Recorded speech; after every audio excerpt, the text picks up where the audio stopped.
We'll get started, and I'm going to begin by checking for a quorum.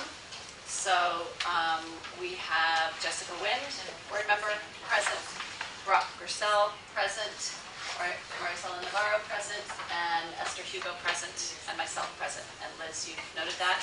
Absent are Daryl Morgan and Chad Beaver. So I can verify that we have a quorum.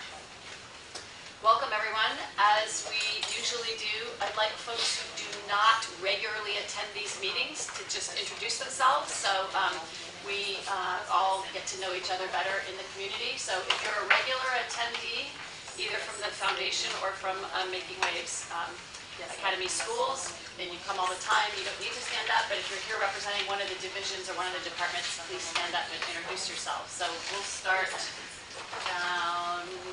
Jen, you've come once before, but maybe worth introducing yourself again. Sure, I'd be happy to. My name is Jen Pellegrin. I'm dropping my keys. I'm really happy to be the director of elementary learning here and working on the expansion to our K-4 grade levels. And I just, while I'm here, want to thank everyone for being so welcoming. This is getting into my 4th month here, and just such a wonderful community. So thank you. My name is Amy Hyde, and I am representing the English department. I teach 10th grade, 9th grade English at the upper school, and it's my 2nd year at Making Waves. Great, welcome. Let's see, regular folks. Mr. Verbowie, you don't always come. Yeah. Samir Verbowie, teach math at the upper school. Great, welcome. My name is Danilo Garcia. I'm the middle school social worker. And I'm Rachel Navarro. I'm the upper school social worker. Anybody else sitting here in the back?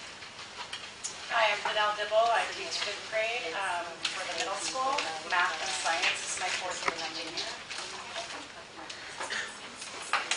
Hi, I'm Audrey Mello. I'm one of the intervention specialists at upper school. My name is Kelly Lay. I teach history in the middle school. I'm Eva Yavan. I'm parent guardian engagement coordinator.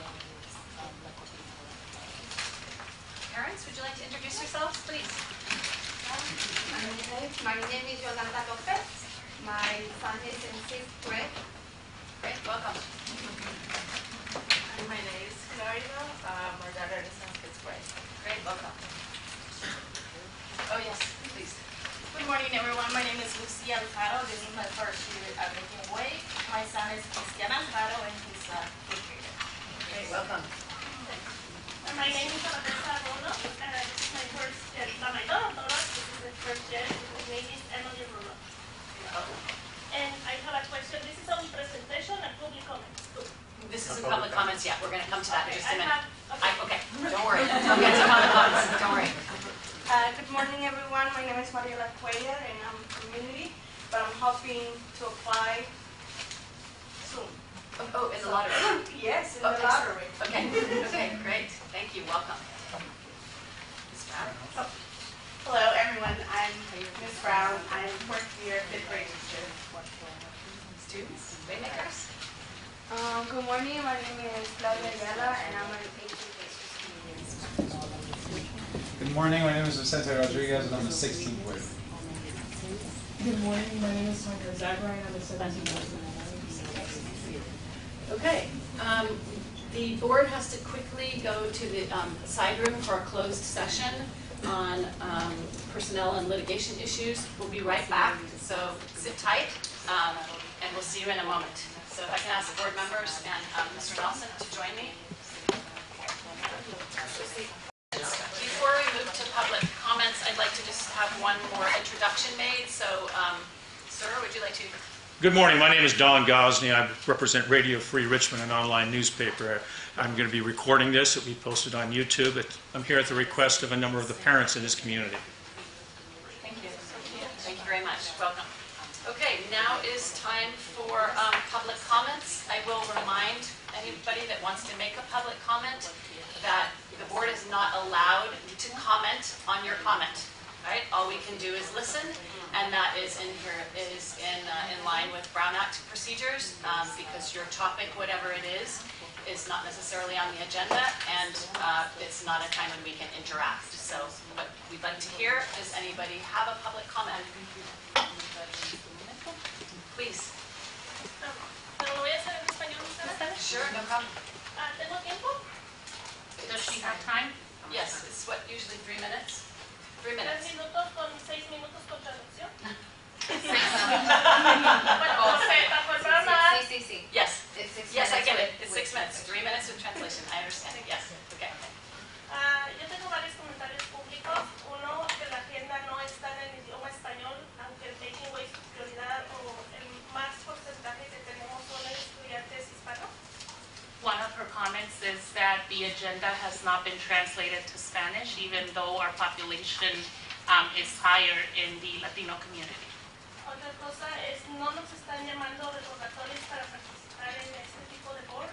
Yo he recibido recordatorios para participar en el ILA, para participar en el discurso del cónsul, pero no se nos está llamando para venir y participar en este espacio. She has not been reminded of these type of events as far as board meetings pertain. She does receive invitations to attend to the ELAC meetings and SSC meetings, but not the board meetings. Eso es algo que me gustaría ver en el futuro, que se nos recuerde también de la importancia de estas reuniones. This will be something she will like to see in the future, since she does see the importance of these meetings.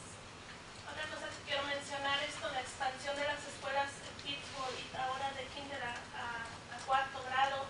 Sabemos que California tiene un déficit de profesores.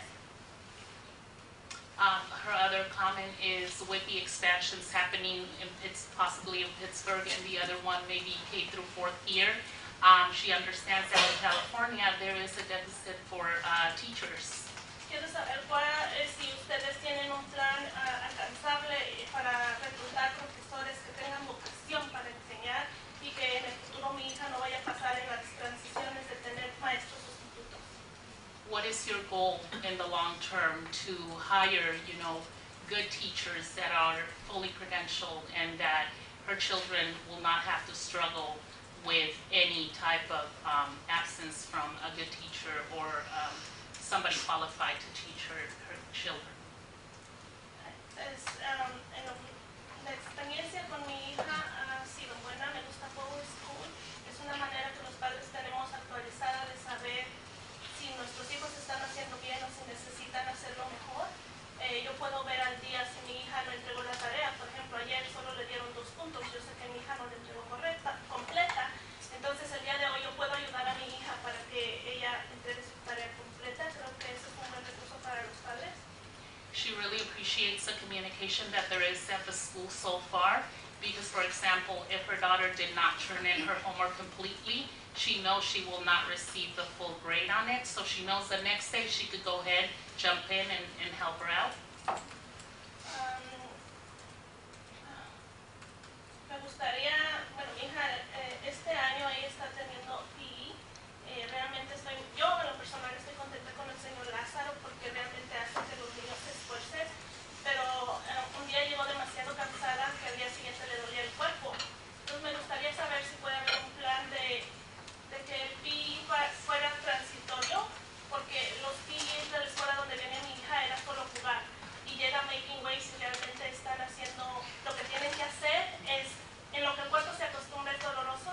Entonces me gustaría que el currículum de PE fuera adaptado para ir gradualmente haciendo que el rendimiento físico sea exigente, y estoy de acuerdo que tiene que ser así.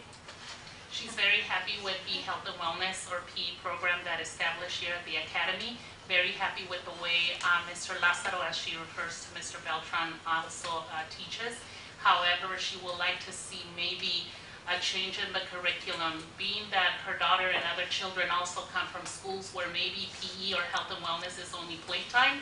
Here, when they get to the academy, it's just like a huge shock. For example, she says that there's days when if they do very heavy activity, she comes home with her body aching. The next morning, her body's sore. She really can't perform well. So maybe gradually increasing the level of fitness will be a help, because these kids are not used to the level of activity that health and wellness requires here at the academy.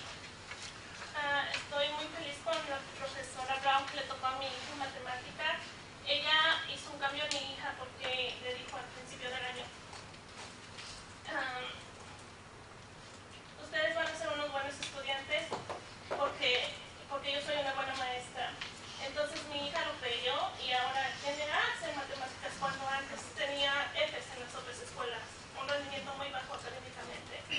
She's very happy with Ms. Brown here present. Ms. Brown is Emily's math teacher, and she says that at the beginning of the year, Ms. Brown said you guys will be excellent students in math, because I will make sure that you guys get there. And Mom says she has seen those results. Her daughter is performing very well to the point where she does have an A in that subject, where before the school where she was, in that subject specifically, she always had an F. Creo que nuestra comunidad, los niños ocupan tener eso, que se puede tienen que aprender a creer en ellos mismos. Y si es lo que los profesores están haciendo, cada profesor le están diciendo cada día al estudiante, tú eres bueno, tienes un futuro, lo puedes hacer, lo puedes lograr, inténtalo. Creo que eso va a ser el cambio en los estudiantes. She believes that what we're doing here in the community is good. However, she would like to see all of the teachers and professors and people here at the academy encourage the children the same way. If you believe in yourself, you'll be able to achieve it, but you have to keep trying. However, she wants to see this in every adult here working with the kids, because she sees a big impact in the community. Thank you. Thank you. Thank you very much. Thank you for your comments. Appreciate that you share your personal experience and also larger vision for the school. So, any other public comments? Yes. Hello, again, my name is Lucy Alfaro, and I just have a comment or a question that you mentioned you may not be able to answer, but one of my comments or question is, do you guys have plans to open upper grader spaces, like 8th grade? Sorry, what is the question? If you are going to open spaces for 8th graders or 7th grade in elementary ways, I heard that there will be a possibility of 168 spaces for 5th graders, but I didn't hear anything about upper graders. So that's a straightforward question that I believe that I can answer. So the classes will grow to 168, but we will not be adding to our current 7th and 8th grade. So as the 6th grade moves to 8th grade, it'll be 168. But at this point, the 7th and 8th grade are what they are. So there were no spaces for 8th graders. So New spaces. So there are not new spaces, though when people leave, we do fill the spots. So that has been our practice in the past. Okay, so if this is as a factual piece, I think I can answer that factually in this space. So. Okay. And another question is, I have one child here, but I also know in the community just because I volunteer in different schools and different organizations. So parents have come to me just mentioning that their child has been moved out of making waves to a different school, to a public school, because they were special needs. So I'm just wondering if there are possibilities to help these kids, keep them in school since they apply for the lottery, they got it. How can they stay? That's I would like to see that if the kids stay instead of sending them to another school. Since the CEO is out of the room, I'm just going to relate to the comment that you just made, so we've all heard.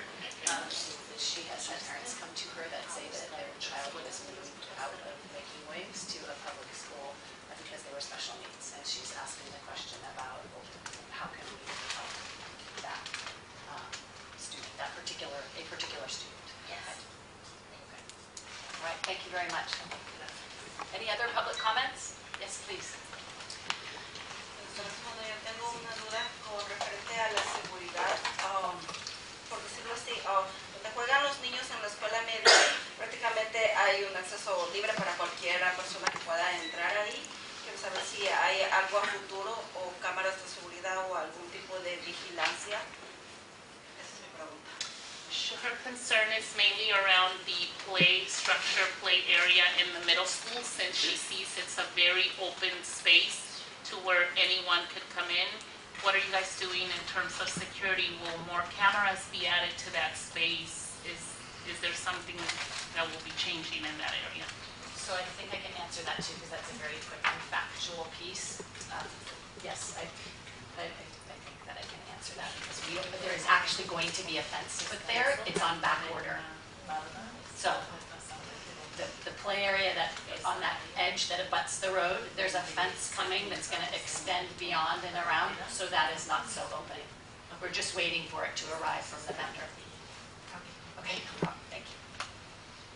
Okay, any other public comments? All right. One more. Oh, one more, sorry. Yes, please. So I'm just speaking from the middle school teachers.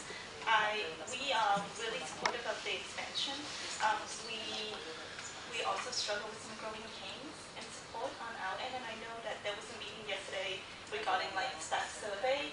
So my comment is that we're looking forward to the changes that you guys are proposing in order to support us on the ground. Okay, thank you very much for your comment. All right, any other public comments? Okay. All right, thank you very much, and thank you for coming and participating. We appreciate having everybody here. All right, so we've been talking at each of the meetings a bit about adjusting for successful growth. We had planned to have our attorney here today to talk about some issues. Unfortunately, he was called away with a matter that was urgent with another client. So we'll have to take that up at another board meeting in the future. So with that, we're going to move to our standing reports. And as we know, we always start with a mission connection. We're very pleased today to have the president of our school site council and the students who serve as elected representatives to us to talk to us about the site council and their experience there, and to engage with the board in Q&A.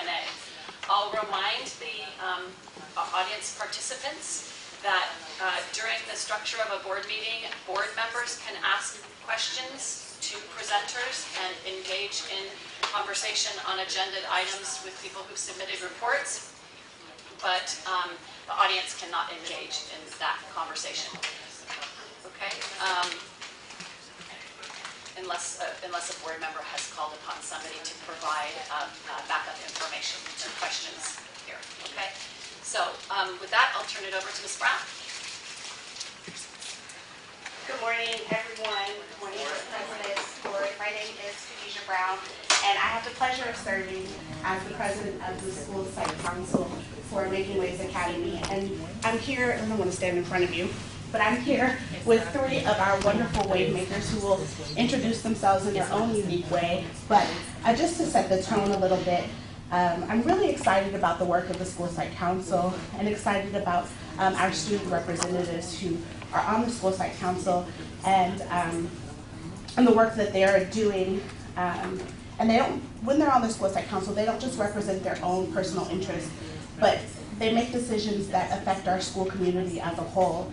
And aligning to our mission, our members, student elected members, have the opportunity under the umbrella of the School Site Council to, under the umbrella of the School Site Council and Making Waves, they're being able to learn a lot, and they're being prepared to be contributors to their community, which is a true holistic approach to our education. They're also involved in making local decisions and policy making that helps to make our mission true for all of our students. So I'm rambling a little bit, but they're going to talk about their own personal experiences and then open up the panel for questions. Okay, so we'll start with Claudia and then Vicente and Tanya. Hello again, my name is Claudia Ayala. I'm an 18th waiver. I'm a sophomore in the upper school. It's my second year being on the School Site Council. I first started as a freshman and I got re-elected. I'm really proud of my accomplishments in the School Site Council because I'm always going back to my community and saying, hey, what did you think about this? And going back to my position and actually speaking up. Something I'm very proud of is my first meeting, my freshman year, I was really nervous and I felt like I was gonna be like the only scholar around all these adults.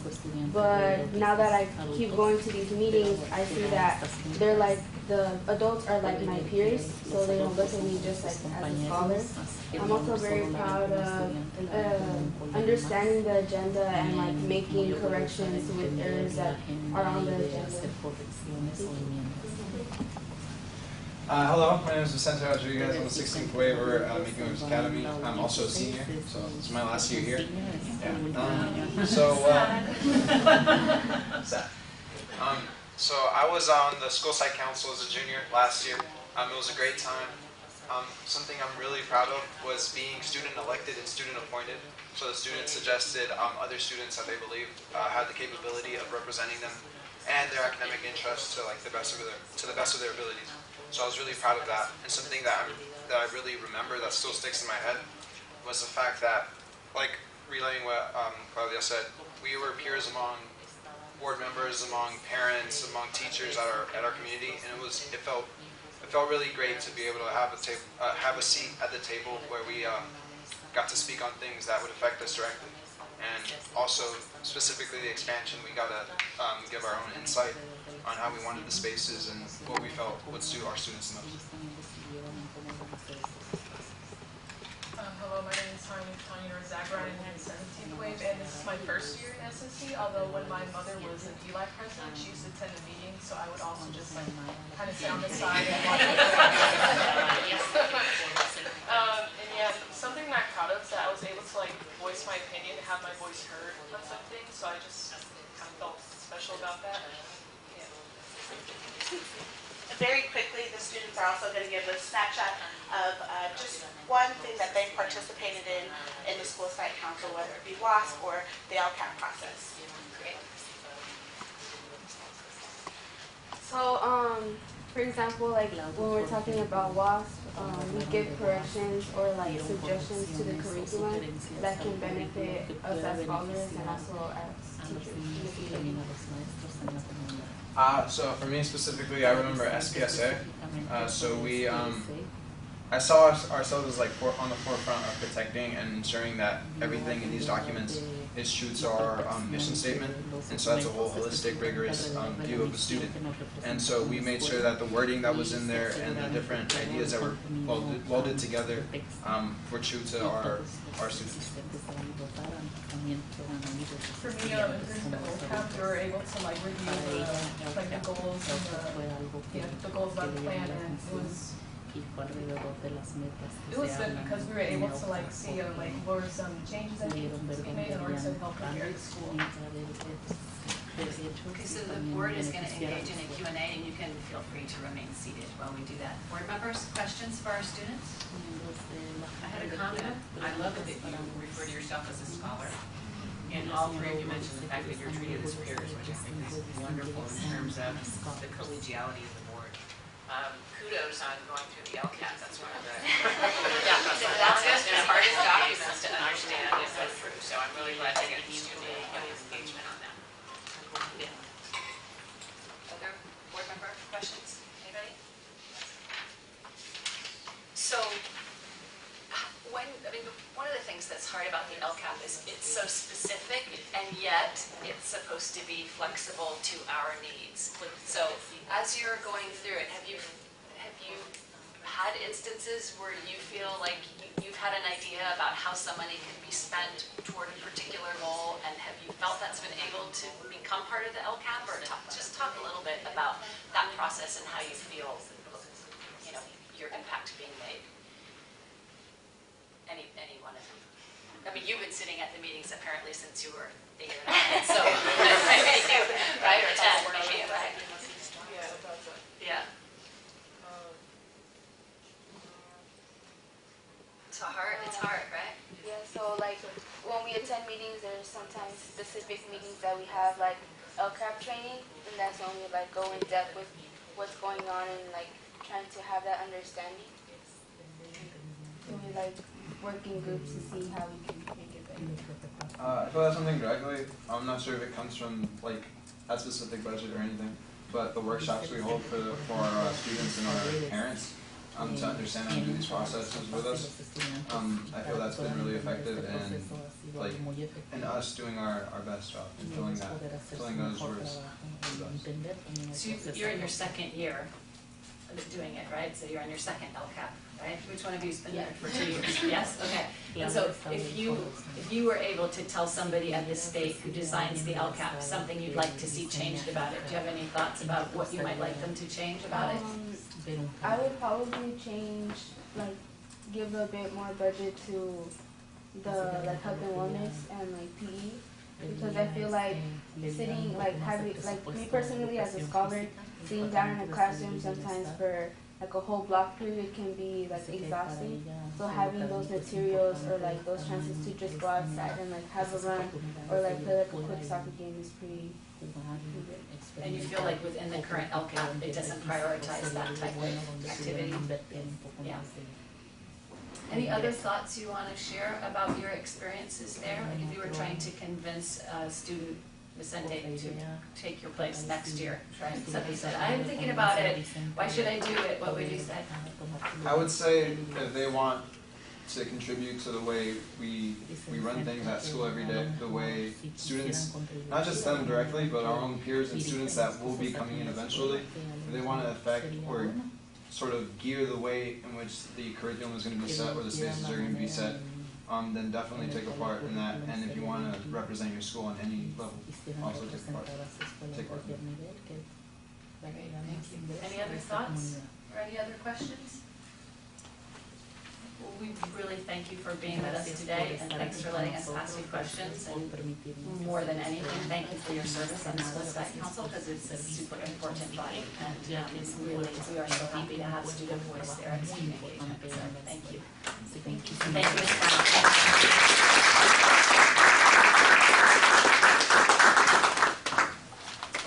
Okay, so now we're going to move to the Q&A on the division director reports. I want to start by giving enormous kudos to Liz Martinez, the chief of staff, who created this exceptional template that both divisions are using with the what, so what, now what, that allows for narrative and data. So I was super happy. Jess is nodding. Other board members, because we talked last time about what this format, how it could be the most helpful in digesting important material and also not being overly burdensome for the divisions. So well done, Liz. Thank you very much. Questions? Questions and comments? Who would like to go first? Esther? I just had a couple. One was I appreciated and wanted to commend you on the decrease in referrals. And I was really pleased to see that you're collecting the information and the data for each quarter and each month so intentionally. So good job. It seems that to a large degree with the growth that our students are internalizing their making waves academy culture. So that also seemed reflective to me. And I also wanted to give a thumbs up to the template. I said, wow, both reports covered discipline and social work and volunteers. I was like, this is great. It was great. So, yes, nice job. So I just want to thank everyone. We're starting at the middle school report. I want to thank the middle school for tremendous flexibility and multiple moves for some of the divisions this year, to Ms. Lay's point earlier. So I just have seen a lot of our core values exemplified in the way that middle school team has handled that. So well done. I think that the decrease in referrals is remarkable, especially given the increased number of students the middle school deans have been tasked with serving. And I'll note for other board members that as we've had tours in the last several weeks of various folks from the county and the community and whatnot, going into that space and engaging with those deans on the work they're doing is very impressive to people who visit, because the work that you're doing there is really excellent. So one question I wanted to ask, whether it was surprising to you or not, and the deans who are in the room may need to answer this. It said, although student and self-referrals remained consistent, a recent culture and climate a recent culture and climate survey indicated only approximately 75% of Waymakers report that they can identify a supporting adult if they feel unsafe or have problems. Was that result surprising to you all? And if you want the deans to answer, please. The deans can answer, and also it's the social worker who's using that statistic to help support some of the referrals that have come through the social worker office. Okay, so I will perhaps get you to want Mr. Garcia, Mingo, and Green to chime in on that. Okay, please. Sure. Should I stand? Sure. Yeah. I thought the data was important because it was basically kind of exemplifies the collaboration that's happening right now between the dean's office and the social work office. It was a survey that was handled at the beginning of the year. Not really surprisingly, I'm using the data to continue to push forward the idea of promoting mental health, promoting services not only within a school setting, but also resources that we can find outside for students as well as parents and families. So although the data might be a little outdated, and I should have been specific when that survey was actually conducted, it still is a marker for me to kind of move forward and make sure that we're targeting that 25% of students that may have indicated they don't know. Right. So yeah, that's helpful, because if it was taken at the beginning of the year, you're talking about over 200 brand new students, Correct. The entire 5th grade and the new 6th grade students, and so that gives a little more context for that number. Excellent. This is a question on the parent and guardian engagement portion of the report. So one piece I couldn't understand exactly is why we cannot disaggregate the data on who's attending the meetings, because we know, if we know that 75% or whatever number, we know whatever percent of parents are showing up for the parent meetings, how do we not, and we know who they are because we're tracking their hours, and we know that this many parents have completed this many hours that they're requested to complete. Why can we not disaggregate the data? I don't understand. Disaggregate it by ways. Okay, it says of our newest 6th grade, it says we have not yet disaggregated the data to track the attendance numbers for our newest 6th grade families. Ms. Ibarra, would you like to respond to that? Oh, that is referring that we could not disregard, like African Americans or Latinos or Asians, because there's no way, for example, in Power School to find out. We are not allowed to do that, So that's the reason that we could not say which community has more numbers. The only way that we could do is how many families per wave are participating. Okay. Okay. But in theory, we know which families have come because we have a sign-in sheet, right? And so are we trying to get to a point where we can disaggregate it so we know if we need to do additional work in a particular community that might be feeling less welcome, or I just want to make sure we have a window to that. So we're going to get to the place where we can disaggregate that? We'll continue the conversation around that. We've been talking about that a little bit, and also talking about tools to help us with that. Right, so we want to make sure we have outreach and engagement with every community. Specific subgroups. We'll absolutely be responsive to that in the future. Okay, that's great. Okay, but really good report. All right, upper school director. Oh, sorry. Yeah, just one more comment on that. I guess with regards to the parent involvement, are we also getting just like feedback from the parents of what they're enjoying, appreciating, as well as not appreciating in this? Because especially as we want to grow, how do we continue to share the great things that are happening and also help on things that aren't good? We recently completed a parent survey that speaks to that, and we'll be sharing it with the board. I have a quick question about parent volunteers. What do parent volunteers typically do? Ms. Ibarra is the coordinator of our parent engagement, so she's best to speak to the parent volunteer opportunities that we're offering. Okay, they come for the different events that we have. We have the coffee talk, they come for the hearing. They help the teachers in the classrooms. Sometimes they make copies or art. They take things at home to help the teachers. When we have the event, they come here to help us with the decorations or signing. Other comments, please? Yeah, and also there's a faithful parent that is helping with the guidance of the traffic. Oh, okay. Yes, I see reports, report cards. You'll see them all gathered in a large room stuffing envelopes because there's a lot of mailings that have to go out. So they gather and support us with all the communication that goes out to our communities. Field trips. Field trips. Of a comment, so less a question. I think that data points this out, but also just walking around the school on campus, and the number of moves and different things that are happening in the middle school, and for it to still feel like a safe space, and to still feel like a stable space. You know, coming back after the holidays, you know, things happen outside of school. Kids seem like they're settled. You're doing benchmark assessments. You're doing a lot of new things. You have more new students. And I don't feel that when I walk through the hallways. So I think it's a real testament to the middle school team for maintaining a certain level of stability and consistency through all the change. Appreciate that. Thank you. Thank you, team. Okay, and Brock, any other comments on the middle school report? None at this point. I guess everything is progressing. Okay.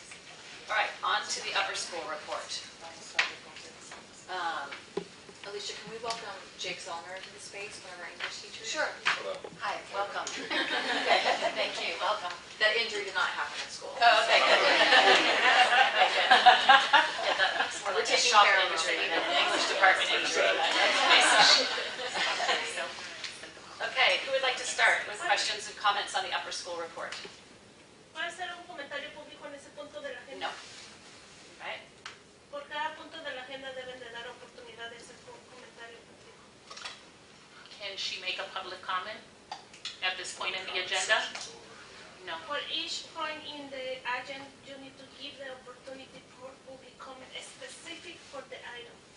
And you, in the beginning, is for any... General public, yes, that's true. For each point, do you have the opportunity for has public comment? Okay, so there are different ways to do that, but those are often done up front, right? Where even if you're speaking to a certain agenda item, you can do it up front and speak to that agenda item. But if you would like to speak to this agenda item now, that's no problem then. Go ahead. Right? Would you like to make a comment on the middle school director's report? Sobre el data sobre la participación de padres, creo que es importante que tengan los datos sobre, tenemos el grupo de afroamericanos, porque cuando nosotros participamos como padres voluntarios en las reuniones, hay afroamericanos que sí nos han dicho, no me siento tan cómodo porque la población latina es la mayoría. Entonces ahora se tiene un grupo de padres afroamericanos.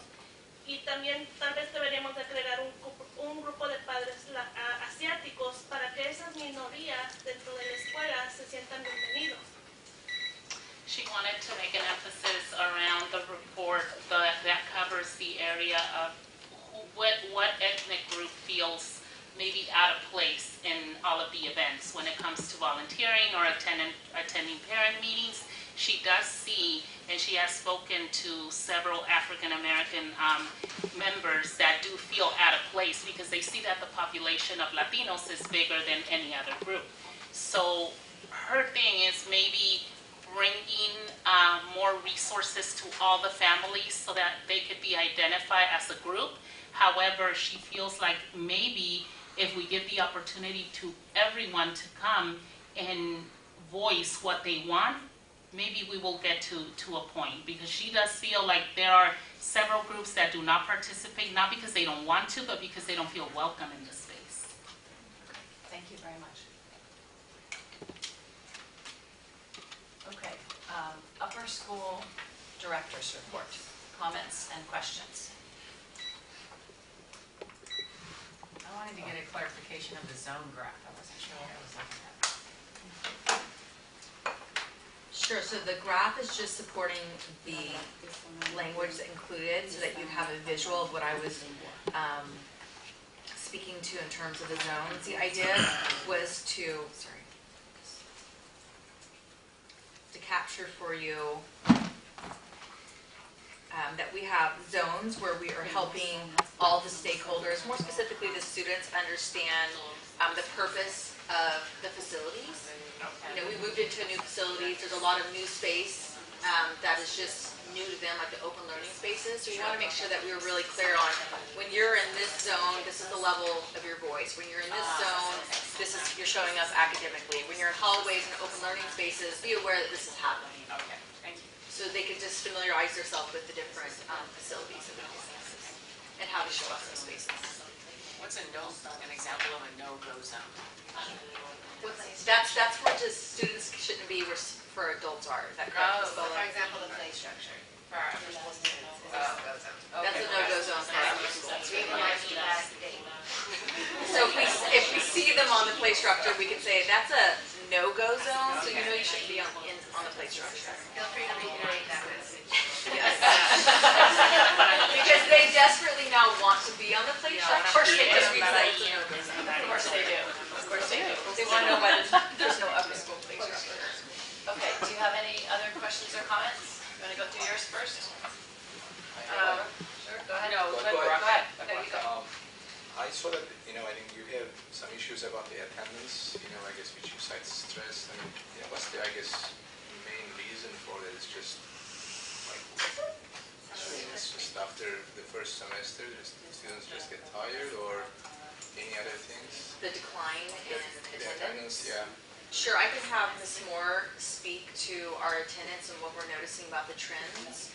But I will call out there are some things going on with our families right now around social and emotional, and some of our students are needing some extra care and attention, and I think that's playing into their presence on campus. But I'll have Ms. Moore chime in now about what she's also seeing because she oversees the attendance in the upper school.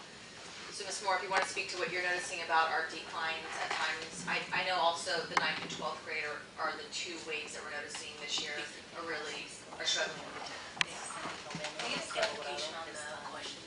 What do you think is causing the decline in attendance? Absolutely. So, what we noticed in the first semester for upper school attendance is we did have lower numbers, with the exception of, I believe it was December, 2 of our grade levels did hit our attendance goals.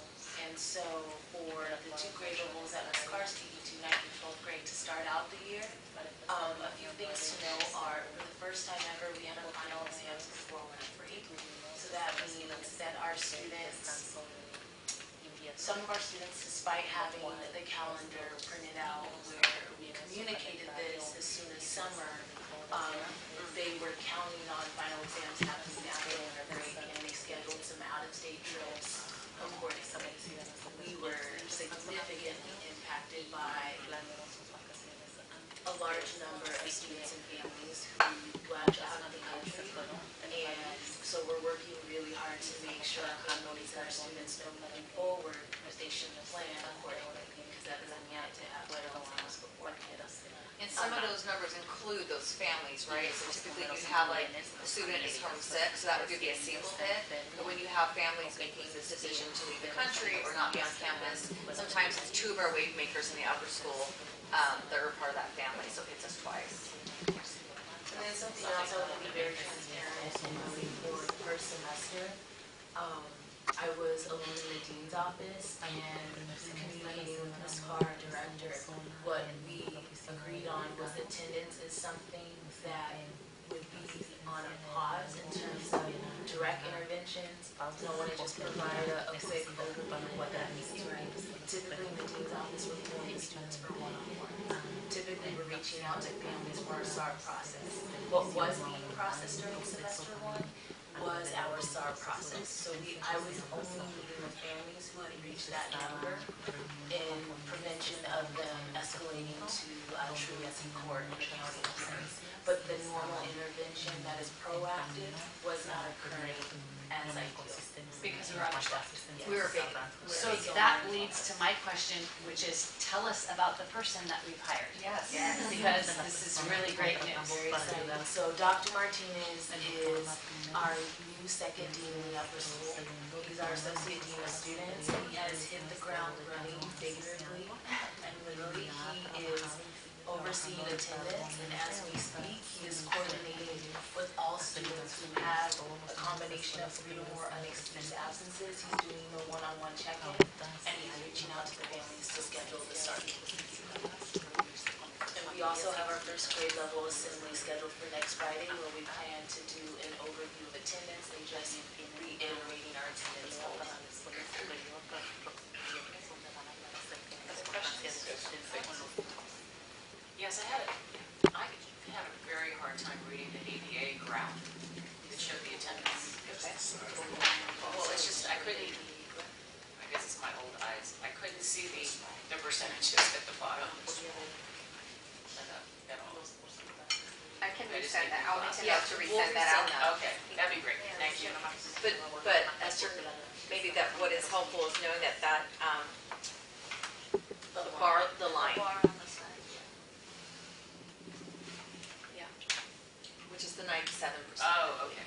That's where we want to be, there and above. Okay, thank you. So I'm wondering, you talk about the, well, first, I always appreciate from the director's desk messages from both of you.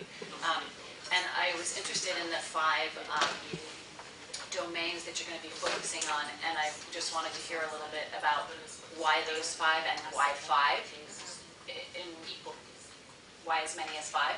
So, Right, so we already have our upper school initiatives, but what we noticed was, I kept saying this over and over again, and now we knew it would be true, which is we didn't know the extent of how much the change and transition would really hit us until we were in it. Yeah. And so what we realize right now is while we have our initiatives for the upper school, and that is our North Star, that there are some things that we need to make sure that we hold to be true, that we make sure that our upper school faculty feel supported, that we're looking ahead. We can't lose track of just being in the survival mode. We have to make sure that we're planning ahead for next year, and that strong communication is happening with our parents and our families while all this transition is happening.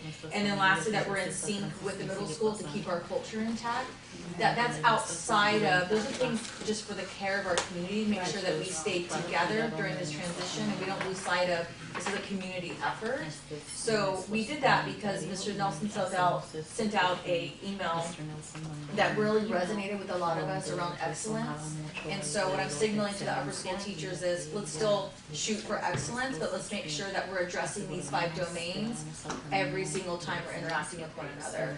We are still going back, we actually had a leadership meeting today to talk about the 5 domains, and per the faculty's feedback, we're going back to faculty to talk about more granular, so what does it mean to support you in the next few months while we get to the goal in June? Like, is it there's still coffee in the staff lounge? Is there, coffee machines are up and working? Like, what do you need in order to make it to the June goal? Because we are sharing a space right now, and we want to make sure that we have excellence with our initiatives, and that everyone feels like they make it to the finish line in one piece. Yeah.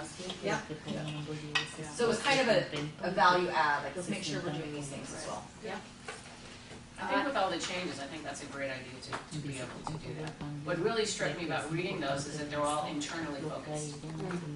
I'm not saying that they're not supporting our mission, but they were all about making sure things are happening well. Yeah, we can't lose sight of who's the end user, but we also can't lose sight of the people that we're asking to step up and make sure that these things are happening on a daily basis.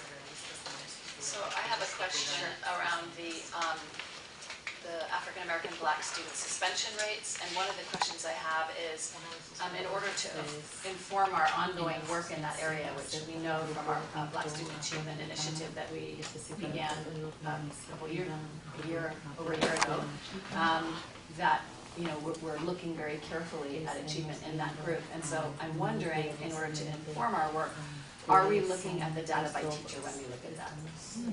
That's a great question. So when I run the suspension reports initially, I do, because it's escalating suspension, that piece, well, let me take a step back.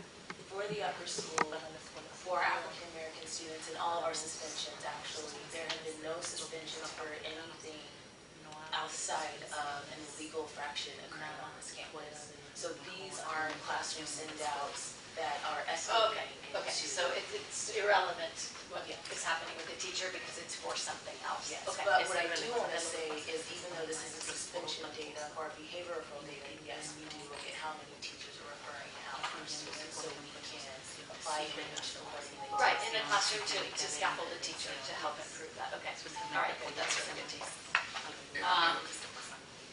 On the social worker report from the upper school, it references that the point says, no longer able to refer students to contracted mental health provider due to their clinician's capacity. So is this about the Frugés not having sufficient capacity, or this is you're talking about outside and beyond the Frugés? No, so where I'm at now is I'm not able to refer any more clients to the Frugés because of their basically their max, yeah. So being able to get creative around like what resources within the community, if they have like a healthcare provider, how can they get therapy and counseling outside, and just kind of also thinking about like how we continue to work with our community partnerships so that we can utilize all of their resources. So that's kind of what I meant by that. Yeah, and that tied to the part at the bottom I was going to ask about, where you're saying exploring possible partnerships. But we hadn't done that before you done, so you're doing that. Okay, that's good. It would be good, I think, for the board, especially when we think about going forward into a new contract with the Frugés for next year, I think, for the school leadership and the board to understand what the data is on that, like how many students are you talking about, so we're sure that we're calibrating the services we're contracting for appropriately. It might just be a helpful data point. Yeah, I would just add to that.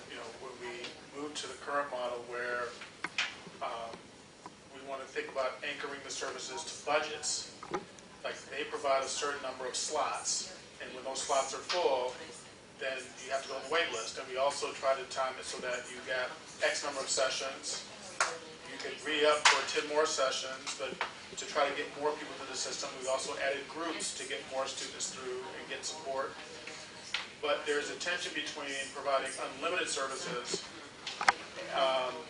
and trying to provide enough services, and then knowing that certain classes have more issues than others. And so we know there was a class in the middle school who, particularly that group of kids, had a lot of trauma outside of school, and now they're moved into the upper school, and so that also distorts it. So I think that I was asked about extending more slots because of some of the issues, and I said, yes, bring it to the board, we'll bring it up into the budget discussions, and we can make adjustments accordingly. So as we think about my focus is on what is working and what's effective, we should maintain or expand.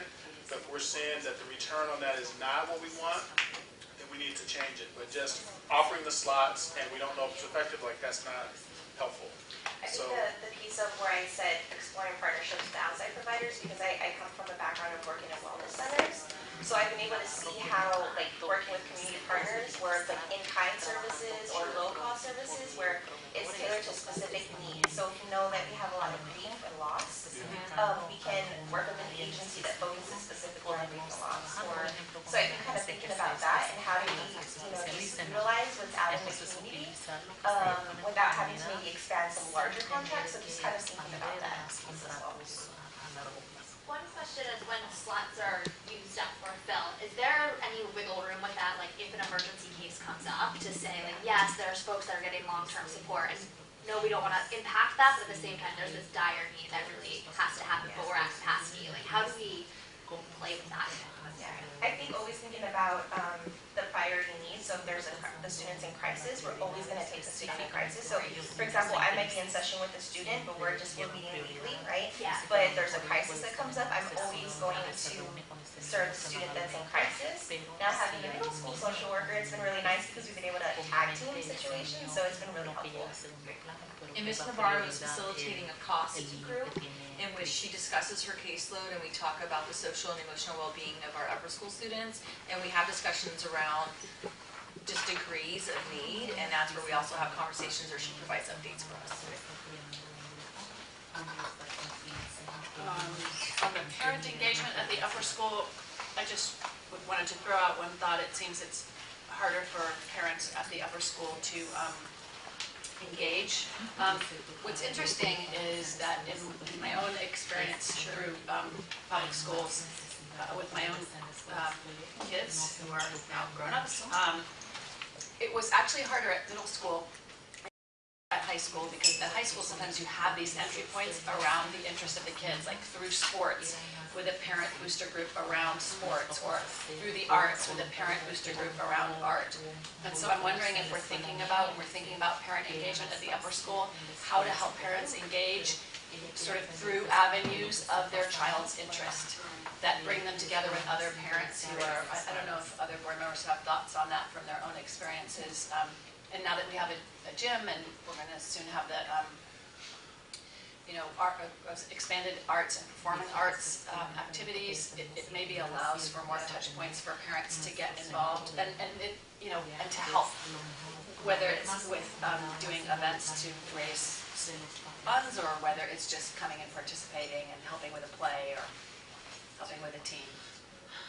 So I think that's a good point. I also, my experience with parents too is that when kids get to high school, they want to release more responsibility because they feel like, hey, you've got to start getting ready to own this. You're going to be out of high school soon. You're going to go to college. I need to step back. I need to see what you can do. So to your point, maybe the way to engage them is around college or around other things of interest where we need the parents to stay engaged in an appropriate way. Yes. Let's offer some appropriate ways for them to stay engaged. Yeah. College could be one. Yeah, I think that's a good point. When Mr. Siafno has those call-outs, we've had like 100% attendance when we ask for the family nights around important decisions that need to be made. And then when we've asked for a specific ask, like we need support here for when we had the soccer finals, they came and supported the Booster Club came and supported us with concessions. And so I think you're right in saying like when we give them this opportunity, like we're really looking for a group to come here, it gives them permission to start engaging, and the more that we can do that, maybe it'll give themselves permission to start engaging us, saying, do you need more help? Are there other things going on? So if anyone has ideas, especially as we build out our performing arts department and our athletics department, please bring ideas to us, because we love any ideas or thoughts on how to engage upper school parents.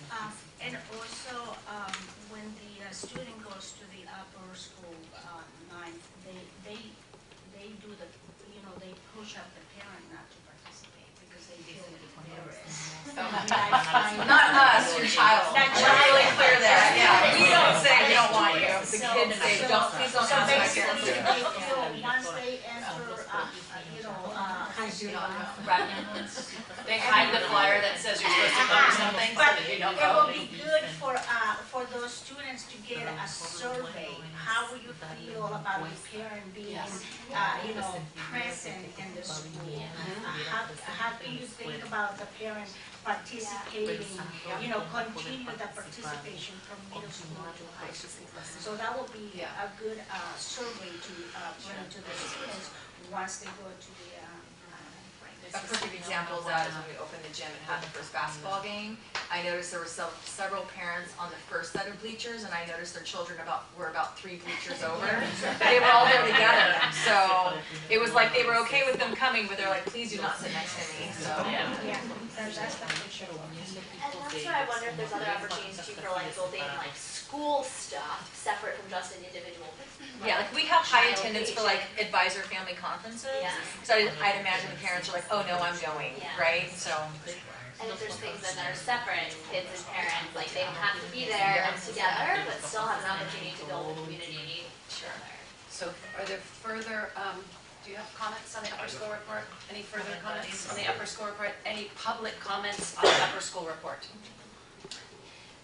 Tal vez como los padres del 12 grado, sus hijos ya no los quieren aquí, es obvio por qué. Tal vez podemos crear que ese papá de 12 es compañero de un papá de quinto. Porque cuando nosotros entramos a quinto no sabemos nada cómo trabaja la escuela, cuál es la cultura, pero si nos ponemos como un body partner padre del 12 grado y nos dice, mi hijo ha estado aquí en Making Ways, esa es la forma de participar, esa es la forma de voluntariar, eso crearía que el padre sigue siendo voluntario, pero está siendo voluntario donde es efectivo, y un padre nuevo podemos aprender cómo es que podemos ayudar mejor a la escuela. Tal vez es crear algo así. Yeah.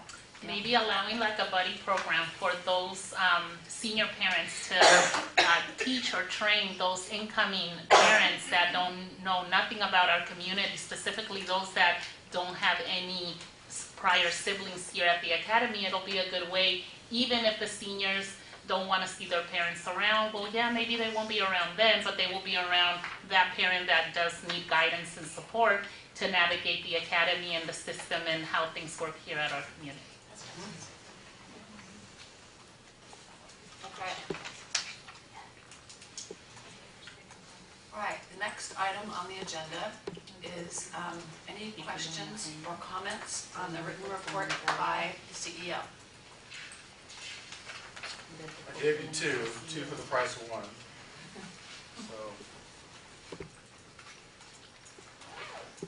So I had a couple of comments. I just want to remind board members when we're looking at the CDE dashboard elements on the growth areas. And we've talked about this a lot in the restorative justice space recently, but it's important to remember that the suspension rates that the state, that we have to report to the state, include in-house suspensions. And, you know, it's a little frustrating, I think, for us and, you know, for me personally and for others doing the work, because when our kids are in-house suspension, working with the deans in the restorative justice space, that's actually a time of real learning and not, you know, wasted time away from school, which is what the state is trying to measure with the suspension rates. So I just want us to be mindful when we look at that, you know, we're showing in the yellow, but we're only in the yellow because we have to include all that time that kids are in restorative justice space, and they're doing really good work there. So I just want to call that piece out. I had another dashboard comment. Yeah. I know you said in your introduction that you weren't going to talk about English growth, but I still wanted to see it. I was like, well, what is it? I mean, it's not so terrible to get good news. Yes. Okay, so I just wanted to say I wish I had seen that. Okay. And I wanted to say kudos on being in the blue for the college and career. Yeah. Yes. Seriously, That's outstanding.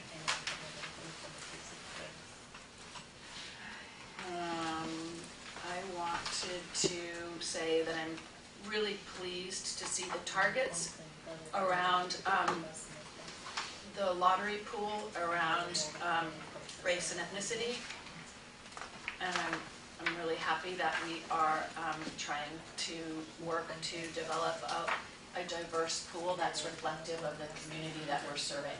So I appreciate the work that's being done there by our by that team. Other comments from board members on the CEO report? I enjoyed reading about the positive reception of community support in Pittsburgh. That was you really captured the feeling of what happened. Thank you. That was one of the best nights in my time here at Midway's Academy. The way people showed up for that. I had another question. Does everybody know what a strawberry talk is? What is a strawberry talk? Oh, yes, we do. He does. He's talked to it. Remind them. Would you remind them? So, you know, part of our professional development the last 3 years is to talk about this proverb about tiger, mice, and strawberries. And that there's a person running away from a tiger, jumps off this cliff, he hangs onto a branch, there's a tiger below, there's two mice eating at this rope he's hanging on by, and there's a strawberry on a branch, and in the moment where he can't go up, can't go down, mice are eating away at the rope he's hanging on, they grab the strawberry, eat it, and enjoy eating the strawberry. And so we talk about who are our tigers, what are our mice, and what are strawberries. And so as a way to build more culture within our central office, because we're one step removed away from the kids day to day, we instituted doing these strawberry talks on Friday afternoons where we all come electively to the break room and share a strawberry we've had from the past week. And it has to be connected to the mission, it has to be connected to the work we do, and I found it to be very inspiring. People share some really great stories about what connects them to the work. I had a question about on the human resources piece, where we're, what is the timeline for the information on the salary schedule? When do you think? By the May board meeting or before that? And if we're doing the budgets in preliminary budgets in March, would we at our March meeting? The goal is to provide the finance committee with comparative information about where we stand in comparison to other school districts and schools to inform if you want to make any adjustments in salaries in the upcoming budget. Right. So we know that there's a March finance meeting, so our goal is to have something prepared for that meeting to share and discuss. and then get direction from the Finance Committee about a plan to, if that's the case, to raise salaries over some amount of time, if we find that we're lacking. So yes, by March, March Finance Committee. Okay. And then the March board meeting here. Okay. All right, great. Do we have any other questions on the CEO written report from the board? Any public comments on the CEO report? Okay. The finance report. Mr. Mai, thank you for a very clear report. Appreciate that you note for us why we're under budget, where we are under budget, and appreciate the clarity of the narrative and the graphs. So good job. Can I go Do back you have on any that? questions? Sure.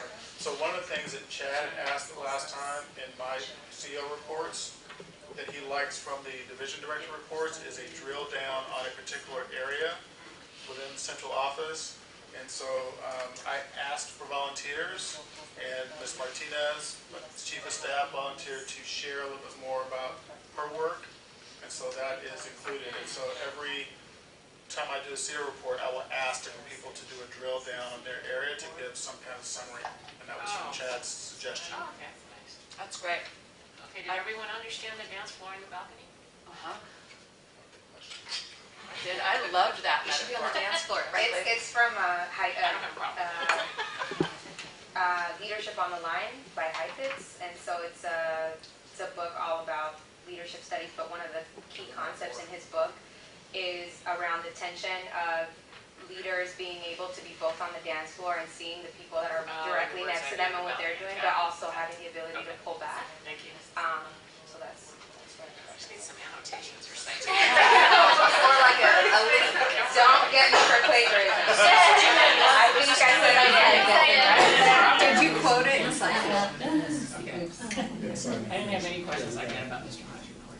Yeah, and I mean, I'll add. Ruth, you didn't have any dance moves. No, he didn't. It's all very straightforward. Okay. All right, any public comments on the finance report? Okay. Now we have the standing report on the school site council. I think Mr. Joy, are you here to make a report? School site council. Sorry, oh, Ms. Navarro, are you doing it? Okay. Yes, please. It's just, I attended the May meeting, and it was a report from the ELAC. They did a presentation, information for the school site council members, and also they announced that we're going to be working, an introduction on also on the SPCA, and then we're going to be working for the LCAP. Now in the next SSC meeting is going to be February 7th. Okay. 7th, and they will be collecting stakeholders' feedback for the LCAP on the March meeting. Okay. And that's going to be on March 7th. And most of the information was presented to the, from the students working on the LCAP. Oh, great. Okay. Okay, good. And has the site council started to discuss the upcoming WASC? Yeah, they were talking about the LCAP aligning with the WASC visit. Right. Okay. Aligning with that and prepare and be prepared for the WASC visit. Right. We have a lot of work to do for our WASC visit, but it's lucky we've been, as we go along, constantly focused on our goals. So. Okay. Any other questions on the site council report? Any public comment? Okay. Now we're going to move to the deep dive portion. Deep dives are on various topics we want to learn more about. We do have some contracted service providers, and every couple of years we try to have a deep dive with them so we really understand the work that they're doing for us. So I'd like to, they're outside, I'd like to just welcome them into the space when they come here.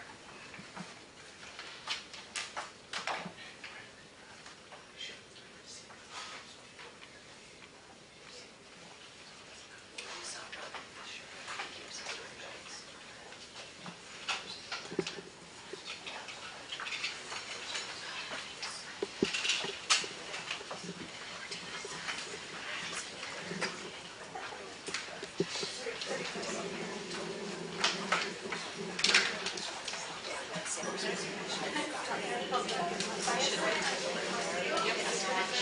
a valid story.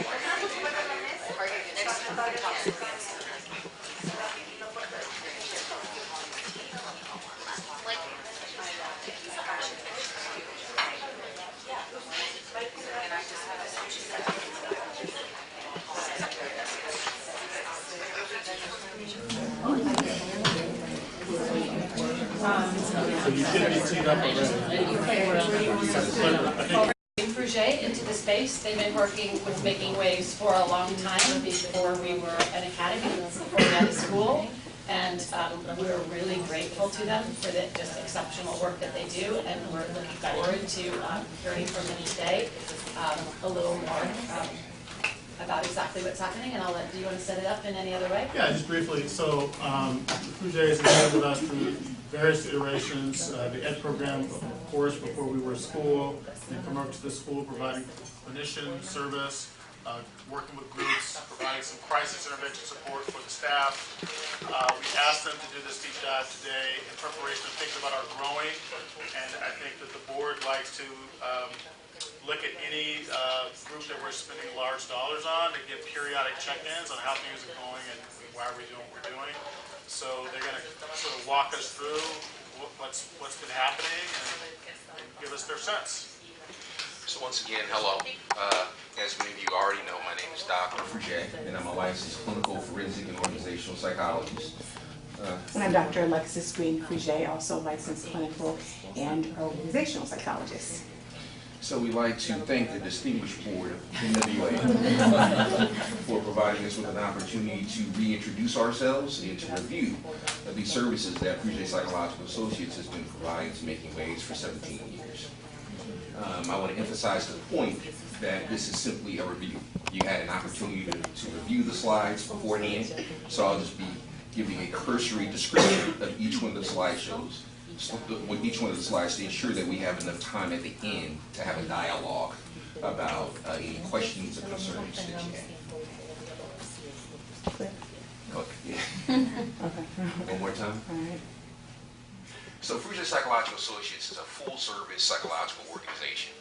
So that basically means that we provide everything under the umbrella of mental health services with the exception of psychotropic medication. However, if there is a need for psychotropic medication, we have extensive backgrounds working with the pediatricians of wave makers to get the right medication prescribed as well as to monitor that medication. Next slide, please. So FPA is a fairly awarded organization as it's been nominated as Psychological Consulting Corporation for several years, and we have a relatively diverse client organization list that range from inner city school districts dealing with elementary schools, middle schools, high schools, all the way through to juvenile corrections. Next slide, please. So one of the main reasons why we provide services to NWA is because approximately 30 to 50% of wave makers will develop some form of diagnosable psychological problem. Now, 30% of them will have a psychological problem that will directly cause a disability or interfere in the learning process at Making Waves. The other 20%, they will develop a psychological problem, however, it will not necessarily impact their learning at Making Waves. So the asymptomatic, or this is kind of like the group that we refer to as the silent sufferers. Next slide, please. This slide here speaks a little bit about the pattern and themes of psychological problems that emerge within the Making Waves population. On the right, you see the classic medical text in terms of how it describes the psychological problem. On the left, what you see here are the conditions that tend to cause the development of those psychological problems or aggravate those psychological problems. Next slide, please. So FPA provides a variety of different school-based services to NWA. First includes basically the crisis intervention services. Then we have the individual psychotherapy as well as group psychotherapy services. Now the point that I want to make about the group psychotherapy services is that we have a range of different topics, and those topics are really based upon what we're actually seeing within the Making Waves community at that time. So historically we've offered self-esteem groups, we've offered depression groups, social moral reasoning groups, as well as self-mutilation groups dealing with the cutting and other forms of basic self-abuse. We provide suicide and homicidal risk and threat assessments. As I'm sure you probably already know, this is basically rising within the nation. It's not slowing down. It's not pausing. So it's something that's progressing steadily within America. We offer comprehensive psychological and educational testing, as well as consulting and developmental coaching. The consulting is focused on helping basically teachers, deans, and administrators motivate distractible youth or unmotivated youth, as well as to help develop behavioral management programs to basically shape or curb behavioral problems in the classroom. Some of the key benefits of having psychological services at the school include, number one, we provide you with a seamless continuity of care. We become part of what's called an interdisciplinary team, consisting of the deans, the teachers, administrators, etc. All right. We provide milieu contact. The more contact that we actually have with the student within the environment, we're able to head off problems. And finally, because we're there, we have an opportunity to research the population and get ahead of problems before they actually manifest. Next slide, please. So this slide actually speaks a little bit about the crisis intervention services that we actually provided last year. So there were 53 crisis interventions that we did across the lower and the upper school. The lion's share of those crises happened in the 7th and 8th grade. Next slide. So this gives you an idea of the model that we actually use to deal with crisis, to de-escalate the crisis. So we're very methodical, very intentional and thoughtful about how we approach this to make sure that we do things in a very predictable way that will give us an idea of the type of desired outcomes. Next slide. This speaks to our efficacy in doing the crisis intervention services. So on the left there, you actually see where the distress the students demonstrated at the beginning of the crisis intervention, and on the right, where the distress was at the end. Next slide, please. Now, we also actually measure the effectiveness of our individual and group psychotherapy efforts. However, we tend to measure it in terms of severity of a particular symptom and the frequency of a particular symptom. Next slide, please.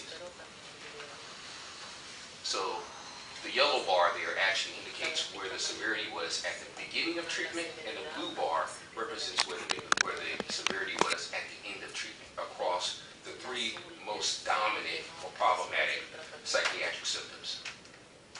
Next slide. And we have the same thing for the frequency of a particular symptom. The yellow is where it happened at the beginning. The blue is where it appeared at the end. Right. This slide actually speaks to our Preparing the Mind for Success in Competition training and coaching program. And this is a program that's, it's an SEL program. And there's 5 different domains with the PMSC. And so the first domain is the life dream domain that largely deals with helping the student develop a vision for the future and to actually jumpstart an internal motivation in order for them to actually press forward and actually do well in life.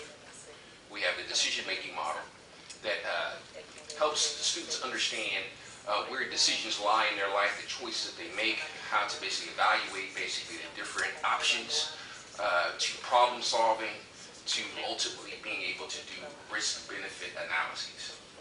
Then we have basically a relationship building model that has to do with helping the student actually understand what relationships consist of, how they work, how to deepen relationships, how to manage the relationship, how to deal with actually conflict, how to basically empathize and connect with others and ultimately build a network.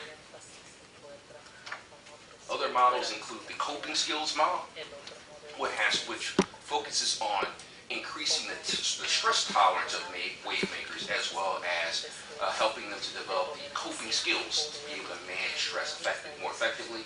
And then we have the self-awareness model that deals with helping the student basically develop values, to basically internalize values, to understand their belief systems, their assumptions, to be able to identify their own emotions and to be able to actually connect with others, so they know why they're doing what they're doing, to be able to acknowledge how their feelings are impacting a particular particular response that they have. Now, the way we've been rolling out the PMSE program for the past couple of years is that there are leaders in the lower school and the upper school and general administration that are actually selected to participate in the program. Dr. Green-Frigé and I, we actually train these leaders on foundational PMSE concepts and skills, and subsequently, we work with them to actually coach and train teachers as well as students. Now, there are those who participate in the training who do not have direct contact with the students. With those individuals, we provide them with coaching on how to integrate foundational PMSE concepts and skills into curricula that they're actually developing or programs that they're heading up. And so some of the feedback that we've actually been getting from the PMSE program is that, number one, it provides a framework for all interactions with students. It allows professionals to easily build upon previous conversations with students, and it helps to transform their mindsets. Next slide. So this slide here actually speaks of the last group of leaders who actually participated in the PMSE training program.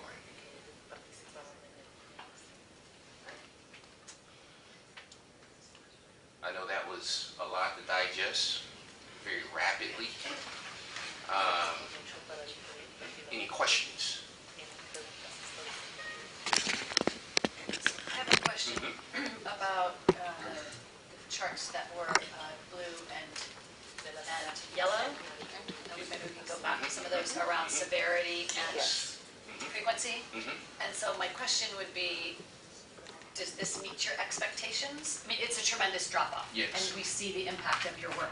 But when you look at this, do you think, yes, that's what we expected, or gosh, we would like to even see fewer students still suffering from this, or how does this data look to you? It surpasses my expectations, and it actually beats the clinical data in research. Okay, so really our effect sizes in treatment approach 80%.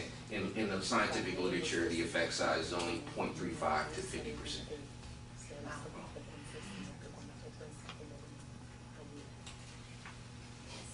Less on like outcomes of this, but on the other graph that was showing kind of crisis interventions by students, I guess similarly in mind, like from a benchmark perspective, are these, it makes sense in my mind where 7th and 8th graders are going through tons of transition, why that would be a hot spot. But how does that also benchmark to kind of similar types of areas, schools, like, or what else can we as a school and community do to address any of these if it's different than the community? Does that make sense? Can you say it again for me? Yeah, so I mean, it rationally makes sense to me that 7th and 8th grade is going through most changing, but is this representation of crisis intervention by grade like similar to other schools like Making Waves, other communities, or are there areas that we should be highlighting that are not disconnected? Well, most interesting about the crisis intervention, it tends to actually shift from year to year within the Making Waves population. Making Waves is it's a very different culture in school organization. So like, I think that in the past we used to see like a big spike in like the 5th and 6th graders because they're trying to actually, they're moving from like a school environment that's like less structured and less basically monitored to a organization where, okay, well now everyone's paying attention. There's a very laid out process, and it tends to actually, in those types of situations, psychological problems tend to actually peak before they basically level off. So it kind of depends from organization to organization and basically the timing of it all. So this data is slightly different from the results from last year. So it's varying year to year, but it's not following any particular trend line? No. Okay. So are the majority of your clients upper school or middle school? Primarily middle school at this point. And I would say, just in terms of like, other schools that we worked with, we always see a peak at the entry point if we're working with middle schools. A lot of schools now are doing middle school to high school, a peak at the entry. 7th grade is always a challenge because the kids feel kind of in between, and then the next transition to 9th, and then of course their senior year. That's what we see in general, but of course each school and institution has unique patterns within that as well. In terms of issues that students are facing, are there like a top 3 that you can identify? So basically, the making waves population is it's a high trauma population. So you're dealing with a lot of sexual abuse, physical abuse, separation from basically parents due to basically deportation issues. You're dealing with some parenting issues in the sense that, a lot of parents, they want to make their children happy, but sometimes it comes at it comes across in a way that it contradicts a lot of the beliefs, the norms, and the standards that basically Making Waves is trying to actually roll out in the kids. And I mean, just in terms of like this list here, just in terms of disorders, so there's PTSD. We deal with a lot of PTSD, a lot of depression. Those are very standard. Anxiety, and then also it plays out in terms of oppositional defiance because the kids just don't know how to manage or figure out what to do with these feelings that they're experiencing. That's where we see it play out, on this slide, in terms of mental health. And what's a little bit different about the Making Waves population versus other populations that deal with trauma? The other populations, they'll have like a particular trauma event, and then there's actually time for them to actually receive treatment and to recover. However, with the Making Waves population, you'll have multiple traumas happening while you're treating the initial one. So the trauma becomes cumulative and it's compacted. And so it's a little bit more difficult to kind of get your hands around. Mm-hmm.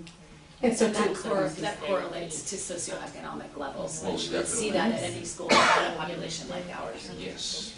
So just as an example, we had a student who was dealing and he was exposed, there was some physical abuse happening. So we were trying to address that student, meet their needs, treat her, and then a week later she was mugged. And then a couple weeks later her boyfriend was sent to jail. I mean, so it's compounded. And so you're dealing with a trauma, then there's another trauma, and there's another one, and then it creates a larger effect. That's the challenge. Moreover, just this last holiday that just passed, you had a wave maker who had been dealing with a history of sexual abuse, neglect, was dealing with depression and anxiety, but was in the process of actually recovering. But she was actually shot over the holidays. And so now that's something else that we're having to deal with. And so the behavior has regressed a bit. So it's important for us to remember that this is the work that we're doing, right? And I think it's really important. So we've been doing the PMSC social emotional work now for maybe we're not 5 years? Yes. Okay, and so one of the things I would be interested, and perhaps you can't answer it off the cuff, but I wonder, so in the first year, let's say that's a pilot, so forget about that, but looking at, let's say, the last 3 years where we've really been focused on the work and lots of people have known how to do the work at the school. What I wonder is, do you see that impacting the number of crisis cases, or do you see it impacting the number or frequency of some of these conditions because that work is going on? So you're seeing lower, less we'd severity, like to see that, right? Less severity upon referral. Less severity upon referral. And so not fewer incidents, but less incidents are less severe because they have better coping. Exactly. Okay. Exactly, and it makes basically the outcomes a lot better. So one of the things that we have been struggling with for years is that we would make these outcomes, make these great outcomes, but the progress of the student was not as internalized as we wanted to be at the end. But now what we're basically finding with the PMSC services, when we're integrating it into the treatment models and we're basically surrounding them by, a dean, a social worker, and a teacher that's actually using the PMSC skills coaching, now they're beginning to actually internalize the treatment better. So we're getting stronger outcomes as a result of it, because the PMSC services and the clinical services are actually working hand in hand. So it's sticking. It's sticking, exactly. And then I would also just say we work a lot with the deans around their data in terms of behavioral incidents. One huge jump once we started training the staff in the PMSC is that the behavioral referrals started to go down. So the revolving door wasn't as revolving. Kids were learning how to manage, self-manage a lot better in terms of the emotional regulation, and they weren't coming down as frequently. Like we had a lot of students in middle school before we started PMSC, we called them frequent flyers. They were visiting like multiple times a day, multiple times a week, and so after the first year and a half, I think, we saw a significant drop in that by the deans really working hard at integrating the PMSC concept and helping the children to internalize those concepts, because the SEL work, it helps with the emotional regulation, which then impacts the impulse control and then impacts the decision making. And so we've seen, and across time, we continue to look at the cross data, we see a reduction in those type of things. Would it be safe to say that in some ways, clinical treatment work is defense, and then PMSC is offense, but that you can't control for the things that the students will have to defend against outside of school. So all you can do is try to play offense and give them more tools to fight off the different things. Okay. Yes. You mentioned your interaction with the dean's office. Do you coordinate with a I was going to comment on that. Yeah. social worker? No, I was going to comment on the dean part earlier. Oh, I thought you were going to talk about his metaphor for football. No, I have zero to offer. I'm like, on anything sports related. Academic decathlon, I'm with you. Sports is not so much. I was just going to offer on top of what you covered in my previous role as a dean, one of the things that was really helpful about the PMSC coaching that I want to make sure this group knows is that when I got to a point with a student where it's like, hey, I've tried all these different interventions, whether it's restorative justice or working with social worker or all these things, and I just can't get to the core of what's the motivation behind a behavior. What was helpful was the one-on-one coaching that the PMSC also provides.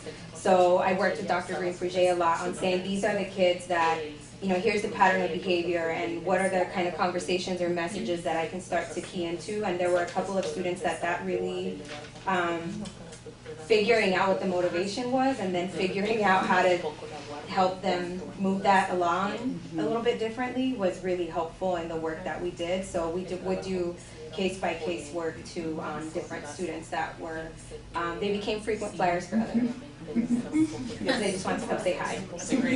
Yeah. And were you mentioning something about the social workers? Yes. We work, that is part of, so the entire student support service team we work with, so social workers, the deans, the SPED, we have also there's a intervention specialist. So all of the team members who work with the student, we collaborate and work together with the entire team. And that's what I was trying to describe in terms of interdisciplinary team, because not only are we actually providing them feedback, but they're actually providing us data on how we need to adjust the treatment to meet those goals, those benchmarks. Did you have a question?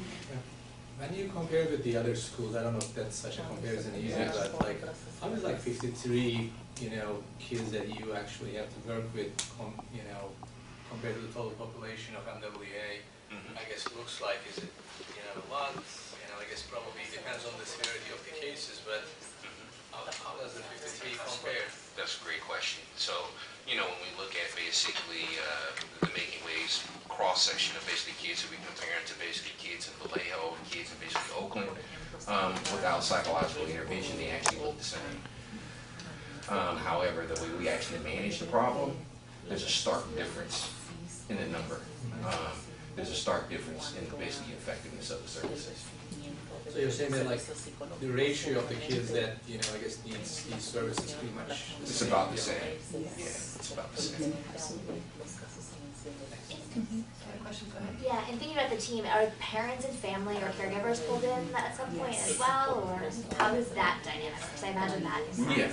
So what we found, our model is very specific in terms of basically its metrics. So we know that for basically every hour that we actually spend with the kid, we actually need to do at least 3 hours of collateral contacts. And so basically the parent becomes a part of that contact, because we want to make sure that the parent is basically supportive and reinforcing the interventions that we're actually doing in treatment. I think it's good to note here for the board that, one of the criticisms of charters is that we created the best kids, and typically they focus on academics. And I think what's important behind Barack's question is anchoring in the fact that our kids are, in terms of distribution of issues, are similar to any other urban public school beyond just the academics. Our kids are facing issues beyond just the academics piece, and it's consistent with most any urban school district in terms of the challenges. Yes. One of the most interesting one, something I actually discovered about 10 years ago. We used to basically assess thinking errors, or otherwise known as cognitive distortions, in wave makers, where it's a type of belief system that actually distorts reality, which leads them to basically do behaviors that don't really fit into schools. When we compared the thinking error rate of basically wave makers to basically incarcerated youth, and there was actually no difference up until about the 10th grade. And then at the 10th grade, wave makers actually their thinking began to kind of straighten up and be more in alignment with the mission, the values, and the goals of thinking waves. Is that more recent, or is that just... That was about 10 years ago. Okay, so it would be interesting to get a metric on that today, because I feel like our culture has really gelled around the core values and around what we emphasize and the restorative justice and PMSC work. And so I bet that would look different, and I'd be It should. It should change earlier. It should.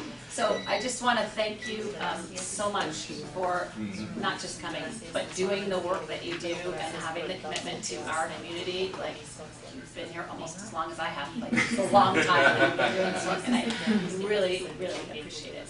Well, it's been a pleasure serving you all. Thanks for the opportunity. All right. Oh, sorry, does anybody have public comment on the deep dive? Yes. Okay, please. Go ahead. Please. Thank you. Thank you for, my question is, maybe you already mentioned it before, but if you can just explain it again. How do you, who refers the kids to you? When do you see the kids for the first time? And do you have staff here making waves? Do they refer them to somewhere else? How does it work? So we will get those answers to you offline. So because we're not supposed to be answering questions from the public in this space, but we have noted all of your questions, and we'll make sure that we follow up. Okay. Is there another public comment? Yes. Just a few things. I think for the notes, it'd be great for us teachers to get your perspective in our meeting, because it helps us to serve our students, since we're the first one to refer the student upward. Second thing is, maybe this doesn't apply, but one of your graph, it talks about the changes. I wonder if that's over a year, or is it just like over quarters? And thirdly, I think maybe we can discuss on how to put student alpha services after school as well, because sometimes when we take them out of academic time, we lose that time with the students. So if there's flexibility in your program. All right, I want to give Ms. Garay a moment for a break, because I'm just really conscious of how long this has been. So do we want to take like a 5-minute pause? Because we have another. So I'm thinking about 5 minutes after she goes home. So yes, we're going to take a 5-minute pause. Okay. Ready? Ready. Okay, we're moving to non-action item B. We have a board committee update from the Diversity and Inclusion Committee.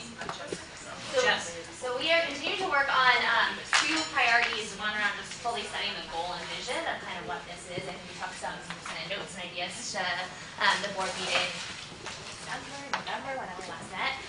So want to continue to refine that. We'll have certain updates for the board, as well as then really finding the right provider to do like external group, to do a baseline benchmark of just where our diversity inclusion measures exist within our community.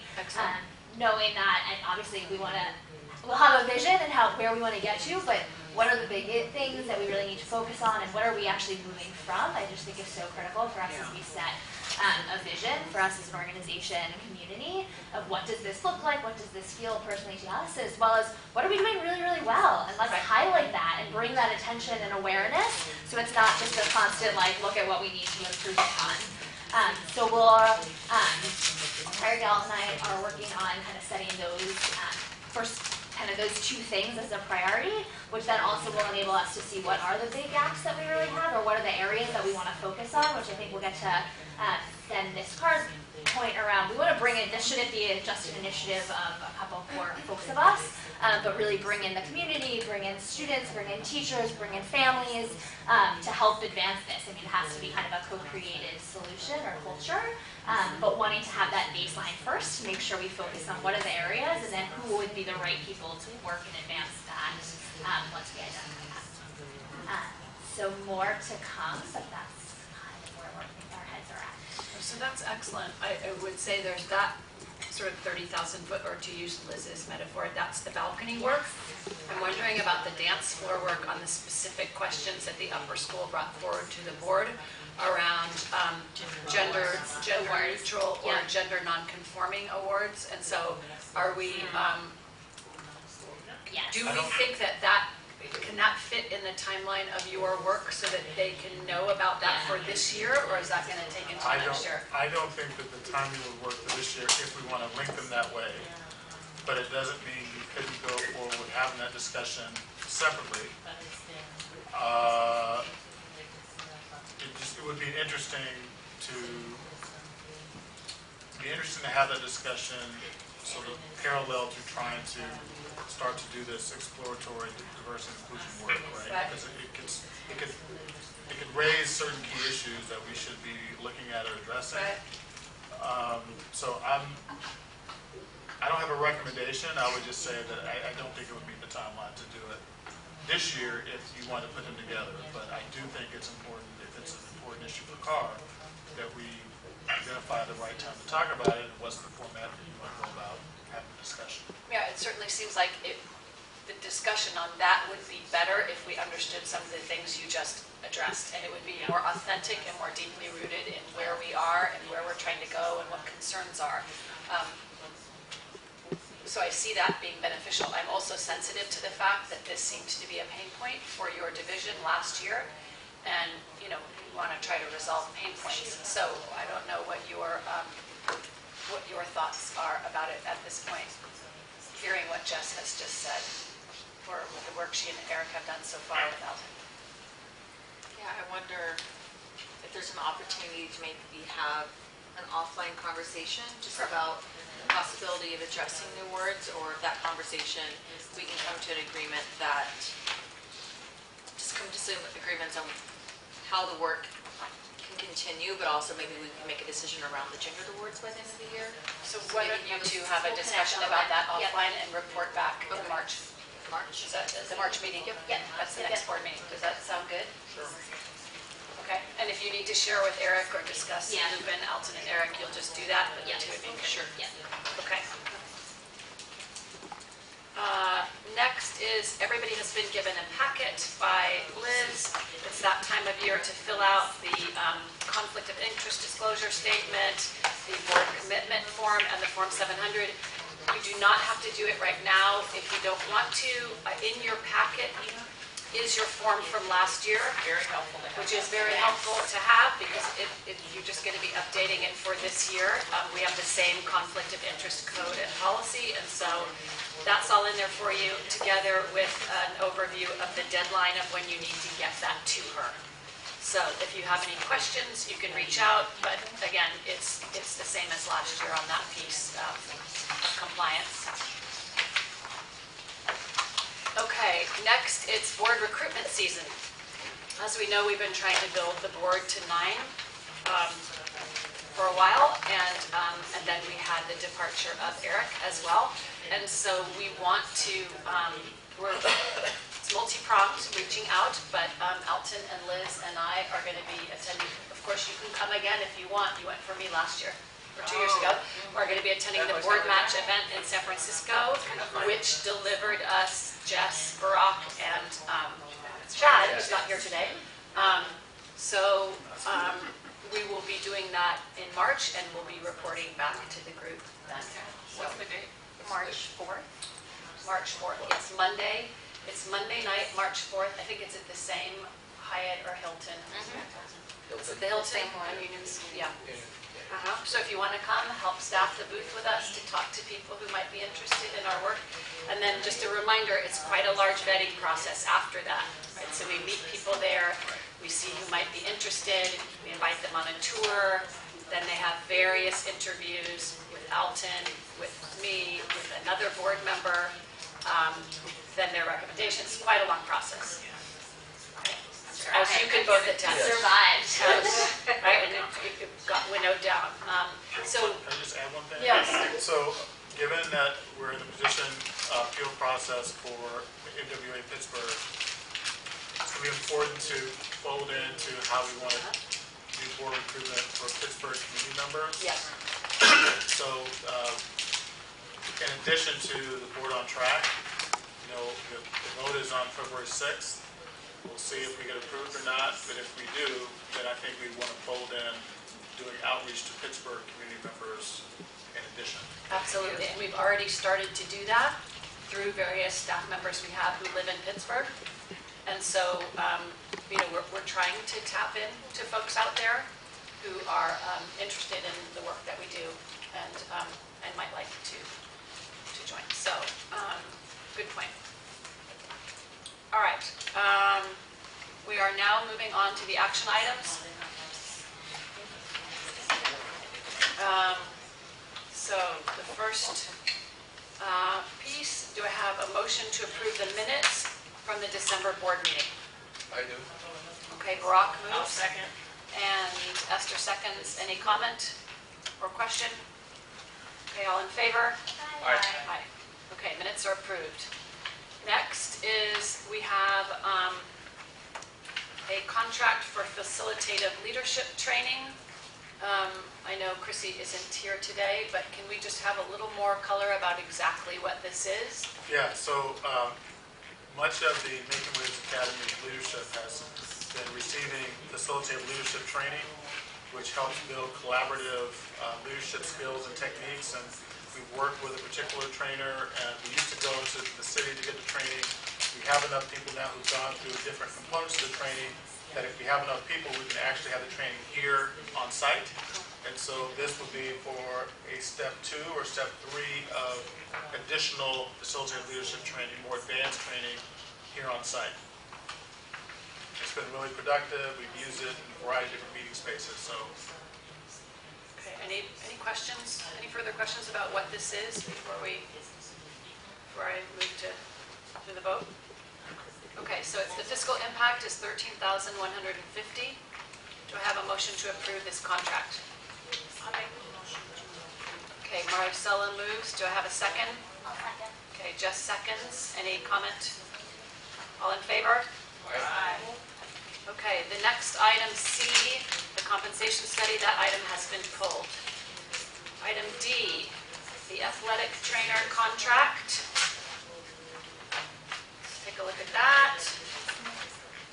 Any questions about the contract with, looks like, with UCSF Benioff? That was a surprise to me. it's the children's Excellent. hospital. Oh, no, I know, that's great. Yeah. So I'll just say a note here. So increasingly, this is a requirement now in schools that we have trainers on staff to help assess students if they've been concussed or had other injuries. Mr. Hazel's been working on this for a long time, the athletic director. Do you want to add anything else, Mr. Hazel? No, I mean, like, we would be the third, we would make 50% of the schools in our league that would have a trainer, and in the conference we're in, it would probably be about 50% too. Mr. Nelson's right that more and more, like in league finals and in NCS bids, you have to have a trainer. We're definitely moving that way. The nice thing for this year is it's not going to cost as much as it says in there because we're getting it in February. Okay, so this fiscal, because that was what my question was going to be about, this fiscal impact of $34,500, is just for the balance of the year? No. Oh, That would have been. that would be annualized. Oh, okay. The balance of the year is $13,964. Okay, so the fiscal, we're going to amend the fiscal impact in the minutes to note that it is, what did you say, Mr. Hazel? $13,964. Okay, and then I assume that when you chose this, you vetted the costs of other different ways of getting this work done, right? So Yeah, this is what almost everybody does. It's Okay. Children's Hospital, which is now part of UCSF. Okay. So they provide trainers for lots of schools. Okay. Okay, well, my question is, this person gets completely vetted and fingerprinted and investigated? Right. Okay. Just wanted to make sure all Investigated. that- And then is it just a for concussion kind of protocol type stuff, or someone then that's involved with helping injuries and stuff? Okay. Okay. And so we're contracting with Benioff, but do they just send us someone, or do we interview a series of candidates and we choose one, or do we have any say about who They send someone to us. I've actually met the person. He's been a trainer for a long time. Okay. So I think he'll be wonderful. They Okay, work so it's beside- 25 hours a week hosting, and we decide when they're going to work. And so beyond the sort of safety vetting that Esther's talking about, we also We'll do have the this same mission thing. alignment vetting and fit with our culture vetting? Yes, okay, They'll get on board. okay. Any other questions about this? Mainly, just to clarify with this group, mainly is the trainer going to be attending games, or will they be attending any practices or anything on school site type activities? There'll be a training room in the gym. It's already set aside for him. Okay. So some of his time will be on campus. Probably the person wouldn't work late afternoons until into the evening. They'll definitely go to games as well. Because there's not games every day of the week. So Right. Then they'd be on campus. Okay. Well, right, and the sports season ends before the year ends, anyway. Yeah, Right, so, the contract ends May 30th, I think, which Okay. is the last whenever NCS has its games. okay, any other questions about this? All right, do I have a motion to approve the athletic trainer contract with the revised fiscal impact of $13,964? I'll make the motion. Esther moves, do I have a second? I second. Barack seconds, any comment? All in favor? Aye. Okay. The next one is the lowest performing students block grant. I'm not sure what we're voting on here. Are we voting to accept the money, or are we voting to abide by the requirements, or what is it that we're voting on? Yeah, exactly? so we are actually, or you all are actually voting to approve the plan of how we plan on spending the money between now and the school year 2021. Okay. So basically, in the plan, it states that the money will be used towards intervention services as well as professional development for certificated staff to help the students that have been identified as the lowest performing students, which has been identified through the SBAC scores on an annual basis. Okay. All right, are there any questions about that? Okay, to note, we are moving to approve the plan for the expenditure of the $27,664 lowest performing student block grant. Do I have a motion to approve? I do. All right, Barack moves. Second. Maricela seconds. Any comment? All in favor? Aye. Okay. Next is the SARC. Ms. Kagoy. Again, this is just to approve our SARC so that we can go ahead and post it on the CDE website. It's supposed to go live tomorrow, but it's basically repeating the information that we already had gone over with you all on the dashboard. Right. So nothing is new here. Yeah, I got a question on page 9. Can I ask that? Sure, yes. Page 9, it talks about the university, the UCCSU course measures. 2017-18 pupils enrolled in courses, it's only 47.8%. But our graduates who completed is 100% from the previous year. I would have to get back with you on that one and speak with Ms. Velarde. Yeah, that really doesn't make sense. That's what I thought, but it could be a strawberry or a cancer. Some of the, No, or a tiger. okay, Yeah, Mr. Mr. Seattle. Seattle has information. I could dive deeper into the data, but I'm guessing because as an academy we're reporting both middle school and upper school, it's showing that only our high school courses are A through G approved, but the denominator is accounting for middle school. And high school. Of course, that makes sense. Yeah, but we're not sure. Yes, I can verify, but that's my hunch. Yeah, we need to, well, we're trying to be sure that it's correct, and we also want to understand what it is. Okay, so just to be clear about that. Part of this, though, and get from where to be, some of these data points are populated by the state itself. So we don't actually populate those. So that could be one that is populated by information we put into the statewide accountability system. Right. We put in information, and it auto-populates based on the criteria. So we can just clarify, this is one of the auto-populate pieces, or is this? So if Ms. Gogoy and Ms. Velarde in their roles could send out clarification on these numbers, are they correct? And is it what Mr. Siapno said, that the first point includes the denominator of all the students? And if the board could have that information, that would be good. Definitely. Okay. We're not going to make you miss your deadline, are we? We do have to post it by tomorrow, by February 1st, in order to be able to find it. So I don't have a problem with posting it, I just want to know what it means. Okay. We'll get that. Well, we want to know what it means. We also want to ensure it's correct. But are we certain it's correct? Let's just start with that first question. We had several, Mr. Siapno and Ms. Velarde worked very closely on making sure that those numbers were correct. And then they spit out the calculation of 47.8? I'm going to check with Ms. Velarde to make sure that that was an automatic cost calculation or if that was a manual calculation. Okay, and so I'm going to hold this for a minute and go to the rest of the agenda and come back because maybe Ms. Velarde will answer in the meantime. Thank you. Okay? All right. So now we have the contract with Final Site, which is our website post to create a new talent page for the recruitment and talent department on our website. So you might remember that we reported out either early last year or late in 2017 that the pro bono group at Bain, Inspire, did a project on teacher recruitment for us to help us ensure that we were recruiting in the best and most robust way possible, and to look at various strategies and provide some further advice to our talent and recruitment department. And one of the things they targeted was the talent page of our website, and helped us think about how to make it more interactive. Over the last week or two, various members of the school have been filmed in little snippets. Both Dr. Ward Jackson and Ms. Carr were there. Were any teachers present had to have themselves recorded? That's great. No? Because I saw some teachers in there too. And so it's going to be, when they click to talent from our homepage, it's going to be very different than it is now. It's going to be very lively, interactive, fun place to work, lots of excitement. And the foundation is helping us accomplish that work. So we thank them for that. So this is the contract with the web provider, though. So any questions about this?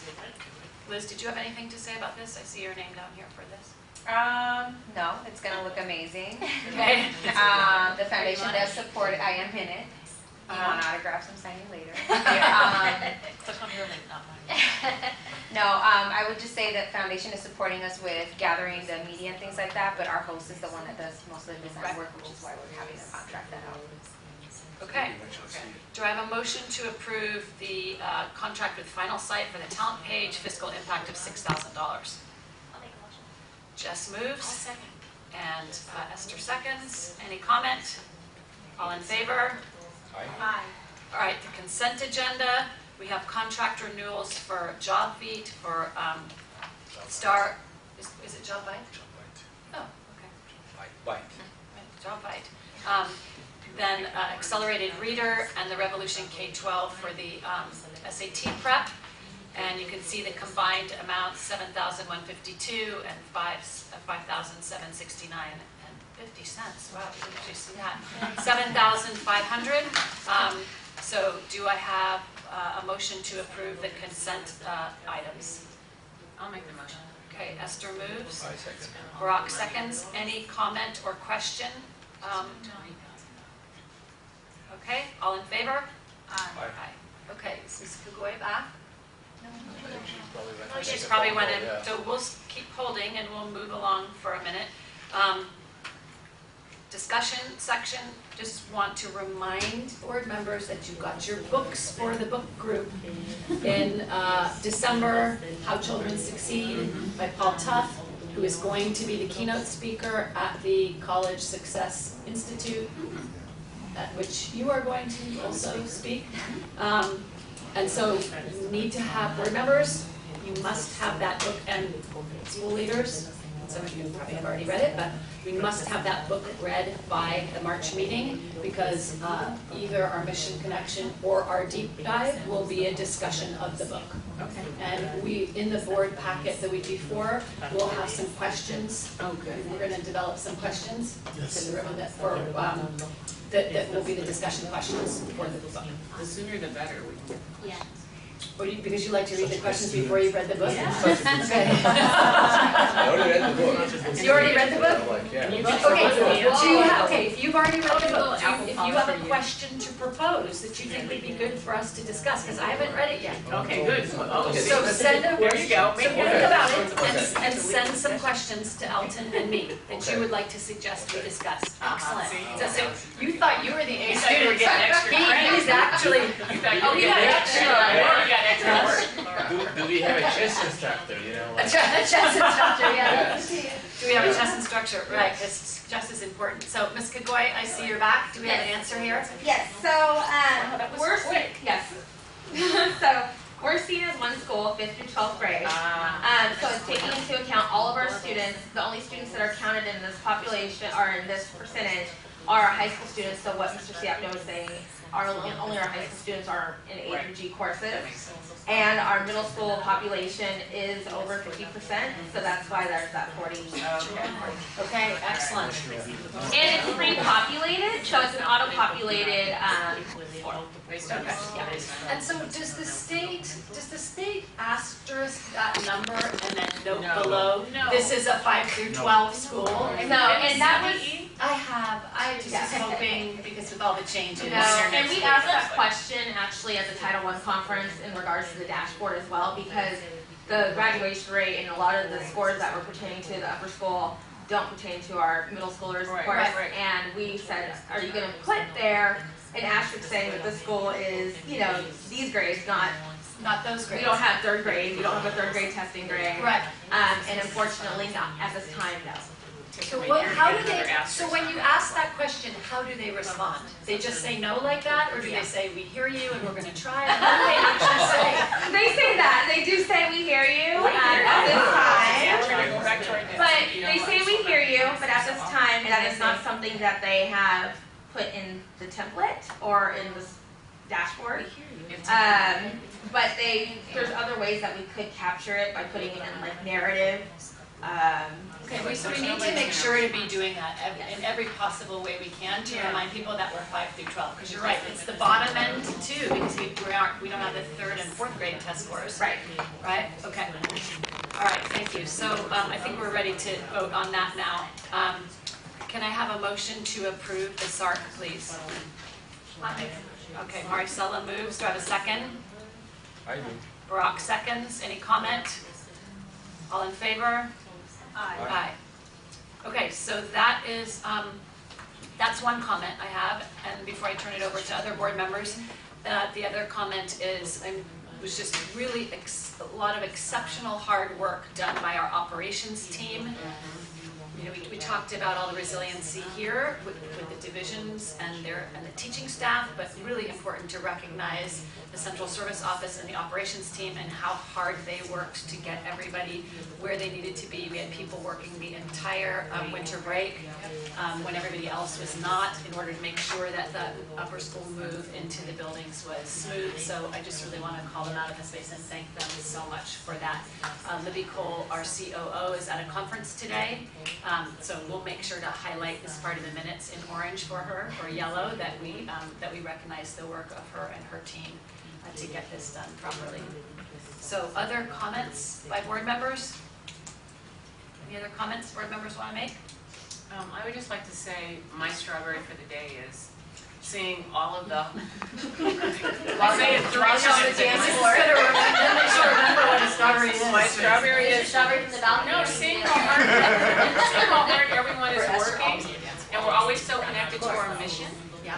And these positive outcomes for our students, in that we're based on data and we're inclusive. And I just wanted to say it's a joy to see this level of work in action. So that's my comment. Thank you.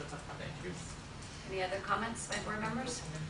Oh, yes, please. Non-board member comment. I appreciate the parents attending. It's really good to see you here. We'll be organized for your participation for the next time, but thank you for coming. We really appreciate your presence and your comments. Thank you. Yeah, thank you. Comment cards next time. No, thank you. All right. In the past, we've had parents come, and they've made a comment initially, and then it has usually been on one specific thing relative to their own child or an issue that they were facing, and then they would leave. And we haven't had parents come and stay the whole time before, so thank you very much for that. You will see Really us appreciate more.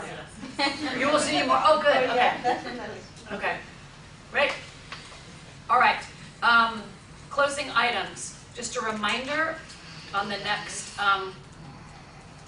the rest of the board meetings for this year. All right, and then some possible save the dates for you. The College Success Institute that I just mentioned, that CAP is putting on, which is going to bring, well, Esther, you're participating in it, so why don't you say something about it? It's a professional development opportunity for counselors, for educational leaders, for community-based organizations to learn more about the profession and to interact with each other and network. It should be great. And it's bringing people from a lot of different perspectives together, so it'll be an interesting synergy of thought. That's great. Well, so we know that in the work we do with our college students, that Making Waves for a long time has been a thought leader in the college success piece. And it's just a way of spreading that knowledge to others and expanding the capacity of others to do the work that we're doing that is translating to such high college graduation rates of our students once they matriculate from here, but also with the other students that we help in that program from schools across the Bay Area. So, great. And then also, please note the dates of the graduations this year. This year, we're back to having the middle school graduation after the upper school graduation. I'm not sure why. I think it had to do with the availability of Craneway. But note those dates. All right, any other questions? Okay, we're adjourned. Thank you. Thank you.